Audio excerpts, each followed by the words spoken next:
खुश आमदीद कहानियों की इस दुनिया में जहाँ हर दिल में एक ख्वाब पिलता है। ये कहानी है एक ऐसी लड़की की जिसके पास सब कुछ छिन गया मगर हौसला नहीं। उसका नाम था एबिरा, जिसे दुनिया सिंड्रेला कहती थी। वो एक बड़े शहर के किनारे एक पुराने मकान में रहती थी।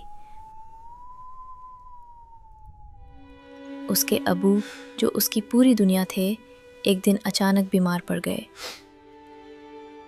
अम्मी तो बचपन में ही जा चुकी थीं, बस एक लोरी याद थी और आंखों में एक चेहरा। अबू ने मरते वक्त कहा था, नेकी कभी मत छोड़ना, चाहे जमाना कुछ भी करे। और फिर वो आंखें बंद हो गईं। एबिरा की दुनिया बदल गई।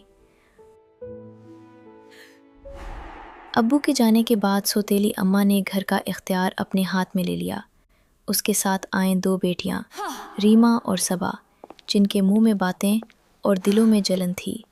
पहले ही दिन सौतेली अम्मा ने कहा, ये घर अब हमारा है और तुम यहाँ काम करोगी। एबिरा कुछ न कहा, बस अंदर से एक आंसू गिरा जो किसी ने नहीं देखा। सुबह से शाम एबिरा काम करती, बर्तन, कपड़े, सफाई, खाना सब अकेले।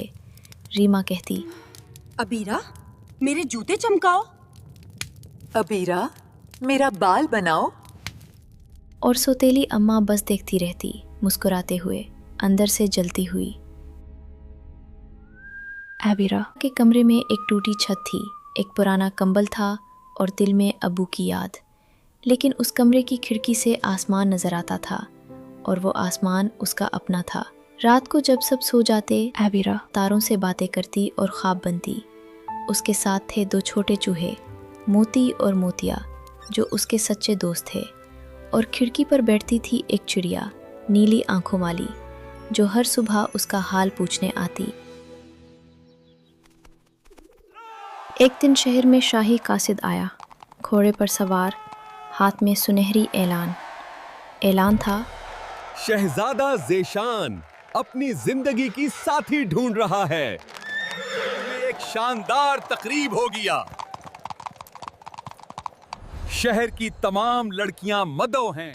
ये खबर सुनते ही रीमा और सबा की आंखें चमक उठीं, जैसे बिजली कूद गई। अम्मा ने फौरी ऐलान किया, तैयार हो जाओ, आज किस्मत हमारी बारी है। एबिरा ने आहिस्ता से पूछा, क्या मैं भी जा सकती हूँ अम्मा? तुम तो घर के सफाई करोगे जब हम महल में होगे। शहजादा नौकरानियों से शादी नहीं करता। एबिरा खामोश रही, लेकिन दिल के अंदर एक चिंगारी जली जो बुझाने से नहीं बुझती थी। तकरीब की तैयारियां शुरू हुईं और तमाम काम फिर एबिरा के हाथों में आ गए। उसने दोनों के लिबास इस्त्री किए, जूते चमकाए, बाल संवारे, बगैर किसी शिकायत के। जब सब चली गईं, एबिरा अकेली बैठ गई चूल्हे के पास, राख में हाथ डुबोए हुए। उसकी आंखों से आंसू नहीं गिरे, बस एक खामोश दुआ निकली दिल के अंदर से।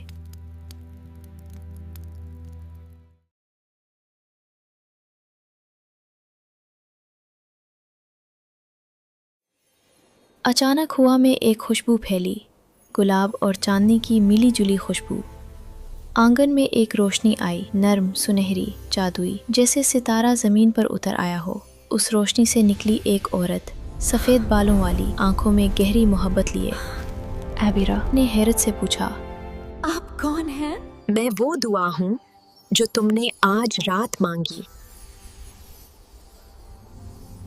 मैं तुम्हारी फेरी गॉडमदर हूँ और आज रात तुम्हारी बारी मेरे लिए। मेरे जैसी एक नौकरानी के लिए। रानी नहीं, बेटी सा। तुमने कभी दूसरों के लिए बुरा नहीं तुम्हारा सोचा। दिल नर्म है, तुम्हारी नेकी सच्ची है माँ।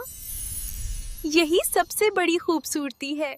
परी ने अपनी छड़ी घुमाई और आंगन में पड़ा पुराना कद्दू सुनहरी बुघी में बदल गया। मोती और मोतिया, एबिरा के चोहे दोस्त, खूबसूरत सफ़ेद घोड़े बन गए। नीली चिड़िया जो रोज आती थी वो एक शाही सेज बन गई। और फिर परी ने छुड़ी एबिरा की तरफ मोड़ी और एक जादुई हुआ चारों तरफ घूम गई।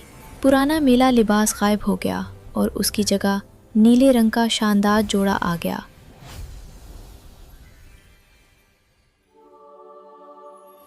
पाँव में आए शीशे की नाजुक जूतियां जो जैसे उसी के लिए बनी हों। एबिरा ने आईने में देखा और पहली बार खुद को पहचान न सकी। परी ने कहा, याद रखना, ये जादू आधी रात तक है। जैसे ही घड़ी 12 बजाए सब कुछ वापस हो जाएगा वहाँ। इसलिए वक्त पर आ जाना। आधी रात से पहले वापस आऊंगी, जरूर।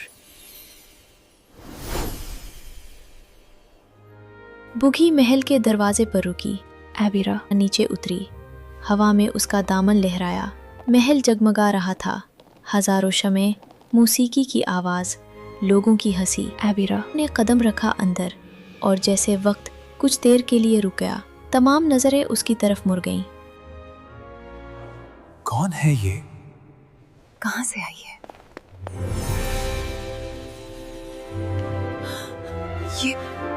ये तो वही अबीरा है।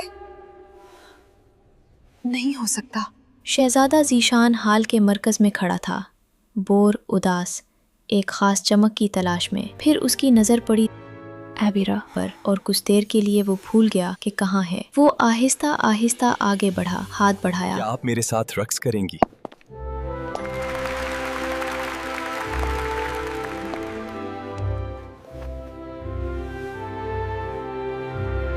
जी, बहुत खुशी से।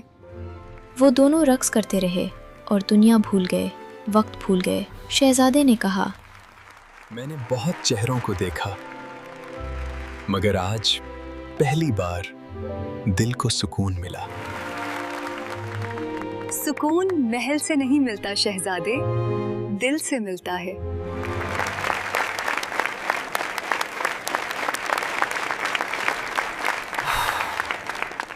वो बाहर बाग में गए, फवारे के पास, चांदनी में, ठंडी हवा में। शहजादे ने पूछा, तुम कौन हो? तुम्हारा नाम क्या है? एबिरा ने कहा, मैं बस एक आम लड़की हूँ, मगर आज की रात मेरी अपनी है। दोनों बातें करते रहे, हंसते रहे, जैसे पुराने दोस्त हों जो बरसों बाद मिले हों। अचानक महल की घड़ी बोली, 1, 2, 3। एबिरा का दिल डूब गया। 11:50, सिर्फ 10 मिनट बाकी हैं। एबिरा कहा, मुझे जाना होगा, अभी, फौरन। शहजादा बोला, रुको, अभी तो रात शुरू हुई है, क्यों जाना ज़रूरी है? एबिरा कहा, कुछ वादे ऐसे होते हैं जो तोड़े नहीं जाते, माफ़ करना। वो भागी, सीढ़ियों से, दरवाजे से, बुगी की तरफ। भागते में उसकी एक शीशे की जूती सीढ़ियों पर रह गई। शहजादा पीछे भागा। रुको, तुम्हारा नाम भी नहीं जानता मैं। मगर बुगी जा चुकी थी और घड़ी ने 12 बजाए।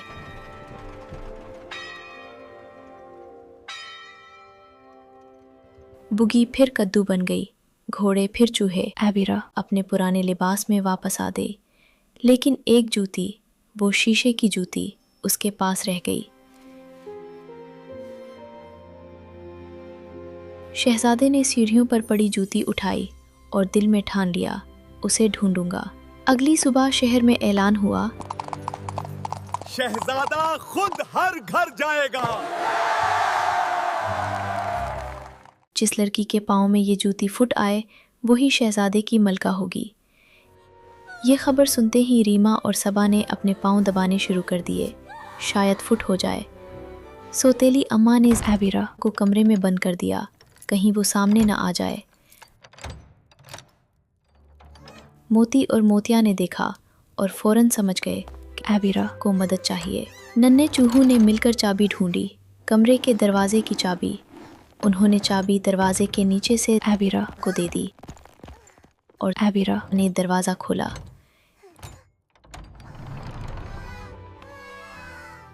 शहजादा पहले रीमा के पाँव में जूती पहनाने की कोशिश की, नहीं हुई। फिर सबा के पाँव, वो भी नाकाम। जूती जरा भी नहीं गई। सौतेली अम्मा ने चालाकी से जूती गिरा दी और वो टूट गई। शहजादे के सिपाही परेशान हो गए। जूती टूट गई, अब क्या होगा?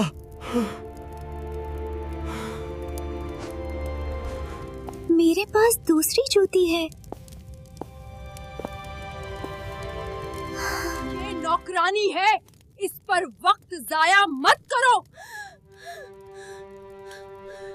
शाही हुक्म है, हर लड़की को मौका मिलेगा, हर एक को। एबिरा ने जूती पहनी और वो बिल्कुल फुट आ गई, जैसे उसी के लिए बनी हो। शहजादे ने उसे देखा और आंखें पहचान गईं। ये वही आंखें हैं, वही मुस्कुराहट। उसने कहा, तुम हो वो लड़की? एबिरा कहा, जी, मैं वही ही हूँ जो कल रात थी। शहजादे ने कहा, मगर तुम तो। एबिरा ने मुस्कुरा कर कहा, मैं नौकरानी हूँ शहजादे, मगर दिल से मलका। शहजादे ने एबिरा का हाथ थामा और कहा, मुझे दौलत नहीं, दिल चाहिए था, और तुम्हारा दिल सच्चा है। रीमा और सबा शर्म से पानी पानी हो गई। जिसे नौकरानी समझती थी वो मलका बनी। सौतेली अम्मा का हुरूर चूर चूर हो गया, आंखें नीची हो गईं। एबिरा ने उन्हें देखा और कहा, मैंने तुम सबको माफ कर दिया क्योंकि अब्बू ने यही सिखाया था। नेकी का बदला नेकी से दो बता। ये कमजोरी नहीं, ये सबसे बड़ी ताकत है। महल में शादी की घंटियां बजीं। पूरे शहर में खुशी का शोर हुआ। मोती और मोतिया महल में आ गए। अब वो भी शाही दोस्त थे।